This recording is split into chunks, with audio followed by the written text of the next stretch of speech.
Hello दोस्तों। हम जो कि बुक है 7 हाईली इफेक्टिव पीपल के बारे में, उस किताब के समरीज को आपके सामने में समराइज कर रहे हैं, वो भी अपने तरीके से। आई होप कि आपको ये पसंद आता है। अगर पसंद आते हैं तो अपने विचार भावनाएं व्यक्त करना ना भूलें, और हमें और इस चैनल को दोनों को लाइक एंड सब्सक्राइब करके हतोत्साहित करना और प्रोत्साहित करना ना भूलें, इतना कि ये चैनल जल्दी से जल्दी आप लोगों के लिए नए नए ऐसे ही मोटिवेशनल सेल्फ हेल्प बुक या फिर नए नए चीज़ों को आपके सामने में लेकर आए, ताकि आप अपने लाइफ में कुछ नया कुछ बड़ा सोच सके और अपने लाइफ में आगे बढ़ सके। तो चलिए हम इस बुक के लास्ट 2 टॉपिक्स को अभी साझा करते हैं आप सबके साथ। तालमेल, ये हमारा छठा लाइन है। तालमेल बिठाना, दूसरे के वैल्यू को समझने के लिए हमें तालमेल रखनी होती है, जो हमें नई संभावनाएं, खुलापन और रचनात्मकता देती है। तालमेल एक नए विकल्प और नई संभावनाओं का सृजन करती है। ये हमें अनुमति देते हैं कि हम पुराने तरीकों को भूलकर नए विचारों पर काम करें, जो कि हमारे सबकॉन्शियस एंड कॉन्शियस माइंड में कहीं ना कहीं एक ओल्ड पैटर्न की तरह बैठ गए हुए हैं, जो हमें हमारे पेरेंट्स से, उनके एंसेस्टर से जो हमें मिला होता है। इस आदत को इस्तेमाल करने के लिए सबसे पहले आदत 4 और 5, जो कि हमने पिछले बुक में साझा किया था, उसको इस्तेमाल करना होगा। आपको जीत की स्थिति के बारे में सोचना होगा और दूसरों को समझाना भी होगा। जब आप ये करते हैं तो आप खुद को दूसरों को एक तरफ रख के सोचते हैं, उनकी समस्याएं, उनकी ज़रूरत को समझते हैं और एक विकल्प निकालते हैं जिससे कि उनकी मदद हो सके। ये एक परिवर्तन है और इससे उन्हें वो मिलता है जो उन्हें चाहिए, और इसी प्रक्रिया में संबंध का निर्माण होता है। तालमेल का वास्तविक सार और अंतर को वैल्यू करना, चाहे वो रियल हो या फिर ना हो, मानसिकता हो या भावनात्मकता हो या फिर मनोवैज्ञानिक दृष्टि से क्यों ना हो, बट उन्हें हमें समझना होगा। इस प्रक्रिया का निर्माण होने से पहले से लेकर के अंत होने तक अपने पर्सपेक्टिव पर विस्तार करने के तरीके के रूप में हम अन्य लोगों में जो होता है ना मतभेद, उन्हें हम महत्व दे सकते हैं, उनके पॉइंट ऑफ व्यू को समझ सकते हैं कि वो किस तरीके से सोचते हैं और किस तरीके से रिएक्ट करते हैं। जब हम अपने पर्सपेक्टिव पर विस्तार पूर्वक काम करते हैं, इसे दूसरे के मूल्य में हमें भिन्नता करने को हम महत्व दे पाते हैं। इंटरडिपेंडेंट स्थिति में खुले हुए रहने के लिए हमें दूसरों को भी प्रोत्साहित करना चाहिए। उन लोगों की लिस्ट बनाएं जो आपको इरिटेट करते हैं। अब एक इंसान को चुने, उसके कितने अलग विचार हैं। 1 मिनट के लिए खुद को उस इंसान के स्थान पर रख कर देखे, सोचे, समझे कि उनको कैसा लग रहा है। तब आप ज्यादा बेहतर तरीके से समझ पाएंगे कि वो इंसान उस वक्त, उनकी मानसिक और भावनात्मक स्थिति किस तरीके से है। अगली बार जब आप उसी इंसान के साथ सहमत नहीं होंगे, उनकी चिंताओं को समझने की कोशिश करें कि वो आपसे सहमत क्यों नहीं है। जितना बेहतर आप समझ पाएंगे, उतना ही उनका और आपका मन भी बदलेगा, शायद कि हमें उनका पॉइंट ऑफ व्यू हमें पता चल सके। 7वां पॉइंट है हमारा, नज़र को तेज करें। प्रभावी बनने के लिए हमें खुद को आध्यात्मिक, मानसिक और सामाजिक रूप से बदलना होता है। जब हम खुद को निरंतर परिवर्तन की अनुमति देते हैं, तब जाके हम सारी आदतों को अच्छी तालमेल के साथ अभ्यास कर पाते हैं। आदत 7 बदलाव पर फोकस करता है और नज़र को तेज करने के लिए समय लेता है। ये सभी दूसरी आदतों से घिरी हुई है और अपने सबसे बड़ी एसेट को बढ़ाता है।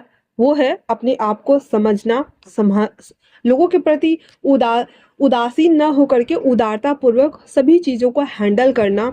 यहाँ हमारे प्रकृति के 4 डायमेंशन है और सबको रोज और संतुलित तरीके से अभ्यास करना चाहिए। शारीरिक आयाम, शरीर के लिए व्यायाम के लिए लगातार शारीरिक सुधार जरूरी है, जिससे हमारे काम करने की क्षमता के साथ साथ हम आनंद भी ले सकते हैं।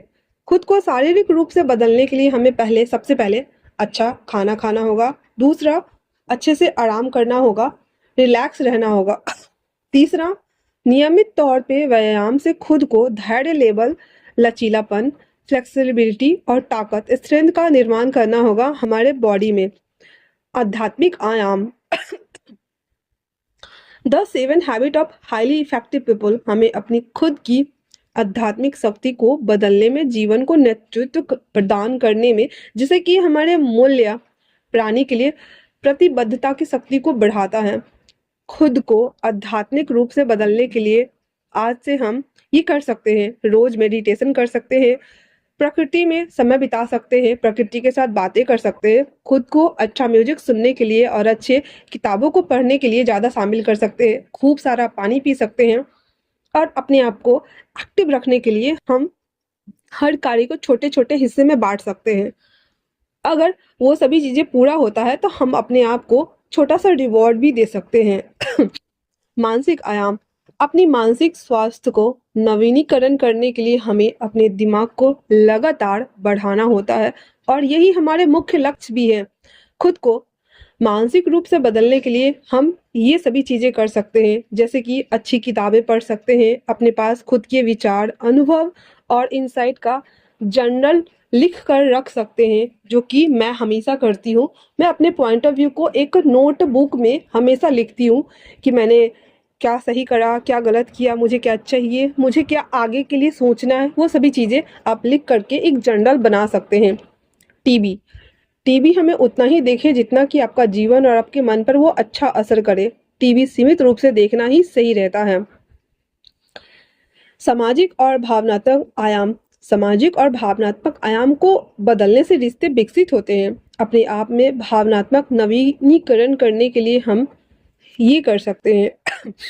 दूसरे लोगों को गहराई से समझ सकते हैं, अपने जो हमारे कर्तव्य है दूसरे के लिए वो ज़्यादा से ज़्यादा बट एक उस लिमिट तक ही योगदान दे सकते हैं। किसी को हेल्प कर सकते हैं, दूसरे की ज़िंदगी को बेहतर बनाने के लिए अपनी मानसिकता को हम बदल सकते हैं, ताकि दूसरे को जब सफल बनाने में हम उन्हें मदद करें तो हमारे अंदर जलन या ईर्ष्या जैसी भावना ना पनपे। जैसा कि हम बदलाव की बात कर रहे हैं, तो इन 4 आयामों के साथ हम दूसरे इंसानों के सकारात्मक चीज़ों को एक पहलू के तौर पर देख सकते हैं। हमें दूसरों को प्रेरित करना चाहिए ताकि वो अच्छे रास्ते पर खुद को अपने अडिग विश्वास के साथ देखें। उनको ध्यान से सुनना चाहिए और एक्टिवली उन्हें प्रोत्साहित करना चाहिए। गाइस तुम बहुत अच्छा कर रहे हो, गाइस तुमने ये किया, जरूर तुम एक दिन सक्सेस होगे। उनके मनोबल को हमें बढ़ाना चाहिए पॉजिटिव वे में उनसे बात करके। नवीनीकरण और बदलाव एक ऐसी प्रक्रिया है जो हमें लगातार सुधार और विकास की मदद करता है। खुद को बदलने वाली गतिविधियों में हम हिस्सा ले सकते हैं, उनकी लिस्ट बना सकते हैं, जिससे कि हमें उनकी से मदद मिले। उन सभी 4 आयामों को साथ जो आपके हमने अभी जस्ट बताए हैं, एक आयाम के साथ एक गतिविधि को चुने जो साप्ताहिक लक्ष्य को पूरा करने में मदद करता है। सप्ताह के अंत में अपने प्रदर्शन को चेक करना चाहिए, एनालिटिक्स करना चाहिए कि हमने कितना सही किया, किस चीज़ में हमने ज़्यादा वेस्ट किया, ताकि हमें वो करने के बाद सफलता जो हमें इन फ्यूचर मिलने वाली है उसमें वो हमारी मदद करता है। तो धन्यवाद दोस्तों, मुझे उम्मीद है कि यह किताब आपको अच्छी लगी होगी और मैं मानता हूँ कि इन 7 आदतों को अपने लाइफ में जो हम इसे लागू करेंगे तो जीवन में बहुत आगे जा सकते हैं, सफलता पा सकते हैं।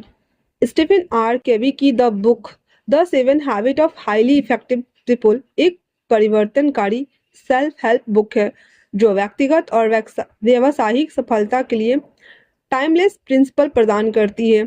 इसका अगर डिटेल समरी चाहिए तो आप अमेजोन से या फिर फ्लिपकार्ट से बाय ऑन कर सकते हैं और पढ़ सकते हैं। The 7 habit of highly effective people में कवि का अप्रोच है सक्रिय व्यवहार, लक्ष्य निर्धारित करना, कार्य को प्राथमिकता देना और सार्थक संबंध को बढ़ावा देने के महत्व में वो जोर देते हैं। किताब पाठकों को एक सक्रिय मानसिकता का विकसित करने और अपने जीवन की जिम्मेदारी लेने के लिए प्रोत्साहित करती है। The 7 habit of highly effective people में कवि की 7 आदतें जैसे कि be productive, being with the end in mind, seek first to understand then to be understood, व्यक्तिगत विकास और प्रभावशीलता के लिए प्रैक्टिकल इंसाइट और रणनीति प्रदान करते हैं। यह प्रभावशाली गाइड अपनी उत्पादकता बढ़ाने और अस्थायी सफलता प्राप्त करने के इच्छुक व्यक्तियों के लिए एक शक्तिशाली रिसोर्स के रूप में कार्य करता है। तो कैसा लगा आपको ये बुक, हमें कमेंट्स करके बता सकते हैं। तब तक के लिए धन्यवाद। मिलते हैं नए बुक समरी के साथ में।